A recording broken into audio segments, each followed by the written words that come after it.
Brian Haydad how big of an idiot he is for saying that the Florida Gators are going to go 0-8 this year in the SEC. I know you've spent a ton of time studying Florida's schedule, right? I've got no comment on that, but I do know, Brian, I do know what it's like for other people to think you're an idiot.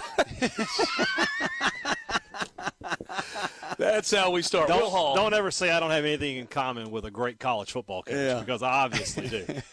Head coach at Southern Miss joining us now. Great to see you. Yeah, great to be here, man. I'm excited y'all are here. Yeah. It certainly is good to be here. And as soon as I found out we were coming here, I sent in the word to Jack. I was like, I want Coach Hall and I want Jeremy McLean. He's like, let's make it happen. There you go. Very good. It doesn't get much better than the products of Amory and Hulk of Mississippi, baby. Great, big, humongous populations, big city boys. You combine the two, the population's still below 10,000. Got right? to be. You might get a 5A school out of it. Yeah, Amory's like 7 to 7,500, and I bet Hulka is it's less. 1,000, maybe. College football's changed a little bit since you were running a little bit of option and spinning it as an Amory Panther. Yeah, it has. It has. A whole different game. Probably more similar, when you talk about managing NIL and those things, it's a little more similar to coaching small college ball than what people might realize because, when you coach Division II ball, you've got equivalencies. You've got 36 scholarships to field a team, and those scholarships are divvied up. And, your starting middle linebacker might be on a 60%, and your backup might be on a 40%, and the backup wants more money. Well, he needs to play better to get more money, and that's kind of how NIL is now. So it's and we actually treat it that way here, so – It's different, but you move and shake with anything. Y'all's job's different than it was 5 years ago, too, and 10 years ago. So we didn't have a video camera in front of us for one thing. No doubt. Yeah, it certainly has evolved. I want to get to a ton with you because I know you've got some big picture thoughts, but we also want to spend some time on this football team.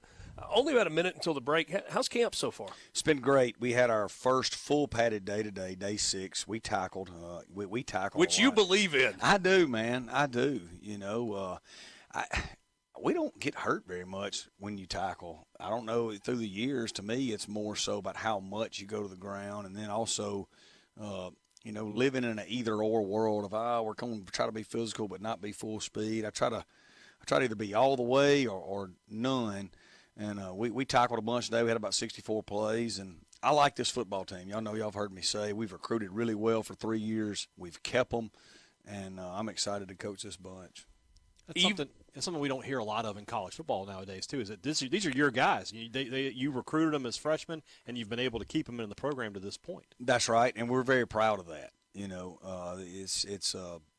It's not as – I do think this. I talked to y'all about 3 years ago when the portal was all really – kicking off and NIL was kind of starting. I said, I think you're going to see programs with great culture able to separate themselves from programs that don't have it. And programs that don't have culture and don't have NIL, they crumble faster. And I think we've seen that. And we're going into year 4, and I like where we're at. And I think we're fixing to have a fun few years together. We got a whole lot to get to with all of our guests appear on the Farm Bureau guest line. Check out favorites.com and go with the home team at Mississippi Farm Bureau. But this is fun. It's not on the phone line. We've got Will Hall sitting in with us as we are broadcasting live from the campus of Southern Miss today in Hattiesburg. And it certainly is good to see you. We started out kind of talking about your team. Sorry, I keep turning that knob the wrong way. I was trying to make myself not as loud, not louder. Started out talking about your team a little bit. It doesn't take very long before you get to the quarterback conversation. Yep. Give us your thoughts at this point on where you are at quarterback, where you are at backup, and kind of how that practice/competition, all of that is going.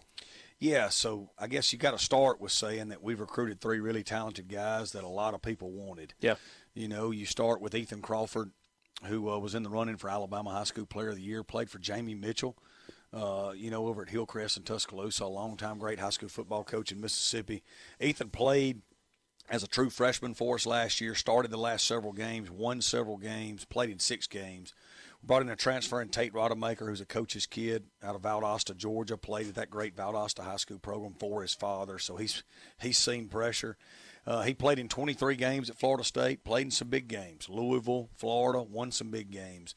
And then we signed John White, who's the all-time passing leader in Mississippi history, played for the great Herbert Davis at MRA. And John early enrolled and had a phenomenal spring. So we got 3 kids that can really play the position and have played it well. The big thing right now is I think Ethan and Tate are just a little bit in front of John because they've played. And I think, if whoever between Ethan and Tate start this first game, we're going to play a quarterback that's played college football and played at a high level and has proven that. And that's going to be – I think that's kind of been a little bit of caused a little bit of calm throughout our program. Mm-hmm. I think our skill kids on offense have loved it, and I think it's kind of permeated throughout our whole team. But I tell you what, man, John White's as good a freshman as I've had, and I've had Michael Pratt. And I'm telling you, John is good now. He can play too. Well, and did he surprise some people in spring, whether it's teammates or coaches or fans that watched to see – whether this is fair or not, you go, okay, well, he was an MAIS quarterback. Yeah. I know he's the all-time passing leader, but he played in the MAIS. But if you dig into that a little deeper and you see some of the teams that MRA played and some of the numbers that he put up against not MAIS teams, you kind of strip that away in a hurry. Well, that league he plays in MAIS, though, is really good. It's football. good. Yeah. It is. You're talking about Hartfield, and Prep and JA and PCS and those Park Lane and those guys. So that's a really good football league that has players sign college football every year. I think the thing that John did when he got here, number one, is the kid wakes up every day with success on his mind. He lives it, eats it, breathes it. He really is. He's not the tallest guy, but he is thick. Like, he's 210 pounds right now, and he's bowed up. The thing John can do that a lot of people talk about is he can really run. He was on MRA's track team. And he can run and make you miss, and really good. Will be a really good runner in college football. And he's not the runner that Ethan is, But man, he can run. Speaking of running, might have to replace a guy who did a lot of that for the past few years. Whenever I think about a player like Frank Gore Jr., somebody will replace the production. Right, you're going to hand the ball off. Somebody's going to run the ball.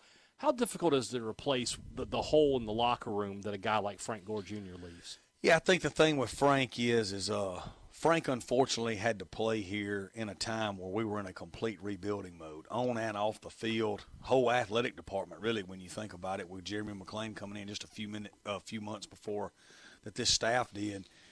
Frank stuck it out. I think he's a legend at Southern Miss because of that. I think he helped us through the transition. The only way to replace a guy like him is to hope you've really recruited well before he leaves. We got Drake Clark here from Starkville, Mississippi, all-stater, started 12 games at Memphis. Yeah. Was having a fabulous year last year before he broke his hand late. He is having a great fall camp. Then we got 3 other Mississippi kids. Kenyon Clay from Union, Mississippi, was the number 2 running back in the state of Mississippi out of high school, be a redshirt sophomore. We got J.Q. Gray from Oak Grove, who we redshirted, played in that great program, dynamic speed guy. And then Jalen Washington was North Mississippi Player of the Year. And then we signed Reed Jeselowski, who was the MAIS Player of the Year and is as good a high school signee as I've ever met. Unbelievable freshman, unbelievable camp so far. You'll see him at H-back. You'll see him at tight end, but you'll also see him in the backfield some too. Coach Long's got him everywhere, and it's been fun to watch. And we're not just trying to go through the roster position group by position group, but I look at that wide receiver group and, a couple of familiar faces back, a couple of guys back, but there are a lot of new faces in that room that if you're going to have success, they've got to be productive. Yeah, Ty Mims and Chandler Pittman are back, right. 2 really proven players that have played a lot of good football for us over the years. We've got some guys back in Davis Dalton and J.J. Butler, 2 great high school players from the state of Mississippi. And then we added some elite transfers. When you talk about Larry Simmons, Dennis Jackson, those guys are former SEC players, highly recruited players. And then we got 2 junior college guys too. So, yes, it's a little unproven, but I'd rather be talented and unproven than proven and not talented. So we're working with them. It's like the team that's like, well, we got 22 starters coming back. Yeah, you went 2-10 last year. You were no good. Yeah. It's funny, when Jay Ladner was getting this thing built, and me and him were talking one night, and he had his big flip going into, I think, his 4th year where they recruited all those good players. And we were at an alumni function. Somebody said, man, Coach, what are you going to do? I think 11 of our players have left the team from last year. And I elbowed Jay. I said, we wish it'd been 12.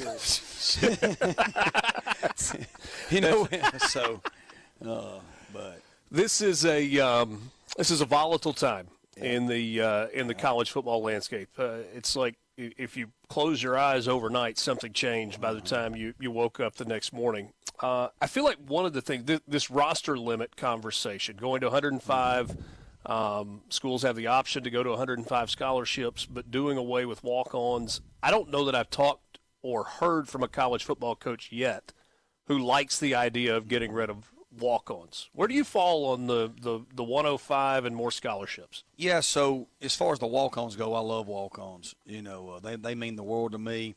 At the same time, there's a lot of litigation out there. There's a lot of things going on that are outside of our control, and probably makes the picture a little bigger and more muddy than maybe what the average person thinks. I do think some type of roster limit is coming. I think that will happen.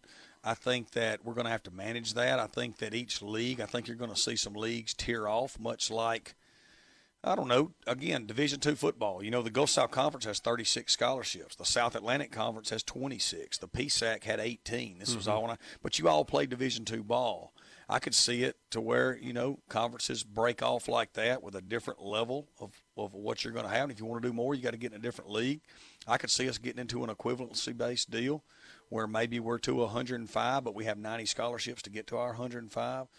I don't think anything's off the table because it's not like all of a sudden you can just say we're going to go from 85 to 105 and we're going to go to 11.7 in baseball to 34, and that money's just going to appear out of thin air. Yeah. It appears out of thin air at Ohio State and Georgia, but don't appear out of thin air everywhere. Yeah.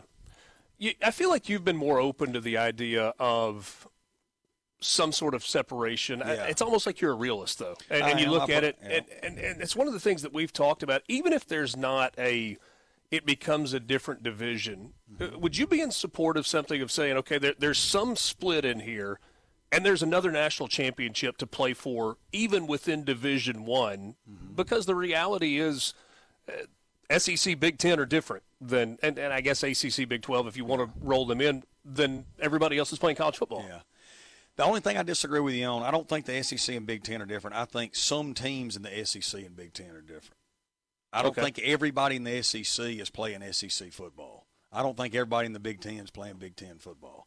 I think there's an elite group in each of those leagues that are functioning at a level so much further ahead than everybody else. I do think they'll eventually break away and have their own elite league. But financially, all of those teams are in a different place. They are. They're all in a different place, but the elite of those leagues are also in a different place. Yeah. I guess what were you asking me before we went off on that? Well, I mean, being a realist with it. Yeah, I mean, if you took 60 teams and said, hey, there's 60 here, let's let these 60 teams that are more alike go compete for a title. I don't think it'll be 60. I don't. I think it'll be much less. I think we could get to 24 right now if we listed them. I think getting to 32 is hard because what they want to do, you got to think TV money is capped right now. The only way to generate more TV dollars is to create a league that generates more. What TV wants more? What do they want? They want a league of single-digit point spreads, just like the NFL. That's the only way to generate more TV money right now. People talk about Florida State and Clemson. They ain't going to the SEC because that doesn't generate more TV money. That would cause those teams to lose money because they have to divide it up with a little more, and that's not bringing any more TV money. So the TV still drives everything. I do think there will be an elite group break off eventually. Right now, we're busting our butt to win the Sun Belt and get in the playoff. That's the hand we're dealt. If one day that changes and we were in a playoff where we played Georgia Tech one week and then Wake Forest one week and NC State and App State, and I think our fans would love that too. Sure. I think that would be a cool deal to go through a playoff, right here in Hattiesburg. But for now, you push all that aside and you get ready for what you just said to go try and win a Sun Belt championship. The hand we're dealt right now, we're excited about. If we win the Sun Belt, we've got a chance to make the college football playoff, a legitimate chance. And we like the team that we've put together. I think over the next few years, over 95% of our rosters from this footprint and over 70-something players are from Mississippi. So it's a lot of Mississippi kids on the roster.